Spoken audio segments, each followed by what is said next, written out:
selama ana dakwah, ana perhatikan orang yang membahas tanda hari kiamat itu biasanya ada 3 tipe gitu. Ada 3 golongan yang suka membahas tanda hari kiamat. Golongan yang pertama, orang yang suka membahas tanda hari kiamat karena suka hal-hal yang misterius saja. Jadi sebenarnya dia tidak begitu peduli dengan soal dari segi agamanya, tapi dia suka yang misterius saja sehingga dia suka bahas kiamat. Yang kedua, orang yang suka bahas soal hari kiamat karena suka stres. Yani dia dengar, wah kiamat sudah dekat, kemudian dia stres sendiri. Baru kemarin, ana baru kemarin pulang dari Pekanbaru, ya. Ana di bandara beli kopi, kemudian tiba-tiba ada yang nyamperin saya. Kemudian, Syekh, ini benar yang di YouTube ya? Saya bilang, iya, benar, saya benar. Syekh, saya tidak bisa tidur. Saya setiap hari itu sebelum tidur stres. Saya setiap hari itu sebelum tidur mimpi buruk tentang kiamat. Bangun tidur tiba-tiba tidak bisa lanjut tidur lagi karena mikirin kiamat terus. Ini golongan yang kedua. Dan golongan yang ketiga, dan ini yang paling baik, yang mempelajari tanda hari kiamat untuk siap-siap, untuk memperbaiki diri, untuk mendekatkan diri kepada Allah Subhanahu Wa Taala. Ini yang paling baik.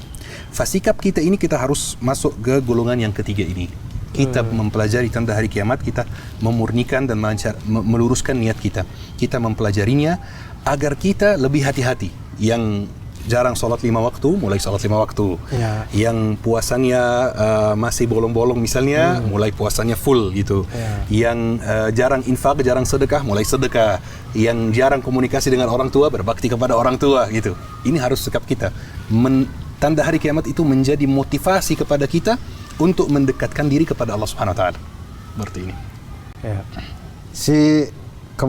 Ya, mudah-mudahan kita tergolong di situ ya teman-teman. Jadi melihat kiamat tuh bukan karena kita pengen bicara yang misterius-misterius atau bikin kita takut, tapi justru untuk kita mempersiapkan diri. Sahih. Mempersiapkan diri untuk itu. Nah, masuk ke dalam 10 tanda kiamat, maksudnya kita lihat kayak sekarang nih Palestina dibombardir kayak segitu macamnya sampai sekarang, dan kita tuh kayaknya banyak banget, tapi maksudnya kaum muslim ini banyak banget tapi kayak nggak punya kekuatan untuk membantu itu segala macam dari segi yang langsung ya. Kalau bantu donasi-donasi insya Allah sudah dilakukan, tapi yang bantu yang betul-betul kayak untuk membebaskan Palestina tuh kayaknya kita nggak punya daya dan upaya gitu.